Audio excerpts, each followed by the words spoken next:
பிள்ளையே, இந்த வரம் தரும் வாராகி தாய் உன்னை பார்ப்பதற்காக வந்திருக்கிறேன். நான் உன் கண்ணில் பட்டால் கட்டாயமாக இந்த பதிவினை முழுவதுமாக கேள். ஏனென்றால் முக்கியமான விஷயத்தை சொல்ல வந்திருக்கிறேன்.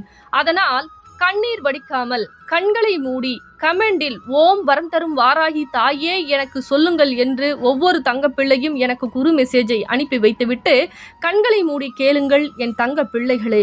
ஒவ்வொரு நாட்களும் உன்னுடைய மனவேதனை அதிகமாகவே இருக்கிறது. இந்த அதிகமான மனவேதனை உனக்கு மன அழுத்தங்களையும் உண்ணமிடாமல் உறங்க விடாமல் அதிகமாக புலம்பி தனியாக எனக்கு சாப்பிடுவதற்கு மனம் இல்லாமல் மன வருத்தத்தை கொடுத்து அவர்கள் மகிழ்ச்சியாக இருக்கிறார்களே தாயே என்று என் தங்க பிள்ளை கண்ணீர் வடிக்கிறது. ஆனால் என் தங்க பிள்ளையே, உனக்கு நியாயத்தை இந்த வரம் தரும் வாராகி தாய் வையாவூரில் இருந்துதான் வந்து வாங்கி கொடுக்க வேண்டும் என்று எழுத்தப்பட்ட விதியாக மாறிவிட்டது. நீயும் பல இடங்களில் பல விஷயங்களை பல பரிகாரங்களை செய்தாய். ஆனால் உனக்கு நடக்க வேண்டியது நம்பி நம்பி ஏமாற்றம்தான் இத்துணை நாட்களாக உனக்கு உன் வாழ்க்கையில் நடந்து கொண்டிருக்கிறது. நல்லது செய்கிறேன் என்ற பெயரில் உனக்கு நயவஞ்சகம் செய்து உன்னுடைய கஷ்டங்களையும் உனக்கு செய்யக்கூடிய அனைத்து விஷயங்களும் மற்றவர்கள் கையில் கிடைக்கும்படி நயவஞ்சம் செய்து மாற்றி வைத்து விட்டார்கள். உறவு என்ற பெயரில் உபாசம் செய்து இப்பொழுது உனக்கு துரோகம்தான் இழைத்து விட்டார்கள். ஆனால் அவர்களை நம்பி நம்பி ஏமாற்றம், துரோகம், கஷ்டம், கண்ணீர் என்று மனவேதனைக்கு தான் தள்ளப்பட்டிருக்கிறாய். ஆனால் என் தங்க பிள்ளையே, உனக்கு கிடைக்க வேண்டிய நியாயத்தை இந்த தாய் வழங்குவதற்காக வந்திருக்கிறேன். அதனால் கண்ணீர் வடிக்காமல் நான் சொல்வதை கேள். ஒவ்வொரு நாட்களும் நம்பிக்கை என்பது உன் உறவின் மீது அதிகமாகவே வைத்தாய். ஆனால் அந்த உறவுகளோ அவர்களுக்குண்டான விருப்பத்தை உன்னிடம் இருந்து ஆசை வார்த்தை பேசி நிறைவேற்றி கொண்டார்.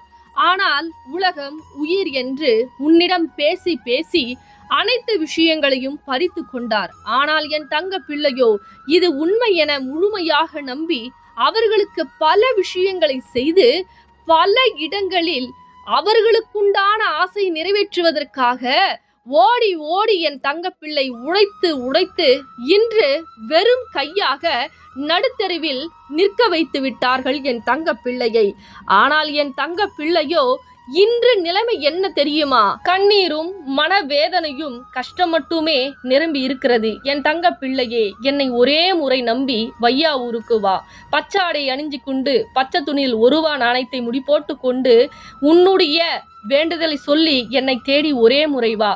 நான் சொல்லக்கூடிய விரதத்தை 12 நாட்கள் மட்டும் இரு. பல விஷயத்தை உனக்காக நான் செய்ய காத்திருக்கிறேன். என் தங்க பிள்ளையே, என்னை தேடி ஒரே முறை வருவாயா என் தங்க பிள்ளையே? வினோதினி. எங்கிருந்து வரீங்க? திருவள்ளூர் மாவட்டத்துல இருந்து வரேன். அம்பாள் கிட்ட என்ன வேண்டுதல் வச்சீங்க? என் கணவன் 11 மாசமா வீட்டுக்கே வரல. முடிஞ்ச வரைக்கும் எவ்வளவு பேரை வச்சு பேசி பார்த்தோம், வரல. சரி, அம்மா கிட்ட வேண்டுதல் வச்சுட்டு போனோம். எத்தனை நாள் விரதம் இருந்து இந்த அதிசயத்தை நடத்தி கொடுத்தாங்க? ஃபர்ஸ்ட் நாள் சாமி கும்பிட்டு 2வது நாளே என் கணவர் வீட்டுக்கு வந்துட்டாரு. எவ்வளவு சந்தோஷமா இருக்கு, சொல்ல முடியாத அளவுக்கு சந்தோஷம். அப்படியே திரும்பி அம்பாளுக்கு அப்படியே நன்றி சொல்லுவாங்க. என் பேரு மனோகரன். அம்பாள் கிட்ட என்ன வேண்டுதல் வச்சீங்க? எனக்கு வேலை இல்லாம இருக்கேன், எனக்கு ஒரு வேலை வாங்கி கொடுங்கம்மான்னு சொல்லி அம்பாட்ட வேண்டி இருந்தேன். அம்பாள் வேலை வாங்கி கொடுத்தாங்களா? வேலை வாங்கி கொடுத்தாங்க. அப்படியே திரும்பி நன்றி சொல்லுவாங்க. தங்க பிள்ளைகளா, எல்லாம் எப்படி இருக்கீங்க? எல்லோருக்கும் எல்லா விஷயமும் கிடைச்சி சந்தோஷமா இருக்கணும். நம்ம வரம் தரும் வாராகி ஆலயத்துல வரக்கூடிய தங்க பிள்ளைகள் அனைவருக்குமே நம்ம அம்பாள் வேண்டுதல் நடத்தி கொடுத்துட்டு இருக்காங்க. அது போல உங்களுக்கு நடக்கணும். நீங்க பல கஷ்டத்தில் இருக்கீங்க, ஏறாத கோவில் இல்ல, ஏற்றாத தீபம் இல்ல அப்படின்னு சொல்லி மனம் குமுறி அழுதுட்டு இருக்கீங்க. எனக்கு வழியே தெரியல, ஒரு விஷயத்துக்கு தீர்வே கிடைக்கல அப்படின்னு நீங்க நினைச்சிட்டு இருக்கீங்க. இந்த பதிவு உங்க கண்ணில் படுது அப்படின்னா கட்டாயமா நம்ம வரம் தரும் வாராகி ஆலயத்துக்கு வாங்க. நாங்க சொல்லக்கூடிய முறையில நீங்க கட்டாயம் விரதம் இருக்கணும். எப்படி இருக்குன்றத இந்த ஆலயத்தின் மூலியமா நாங்க சொல்லி கொடுப்போம்.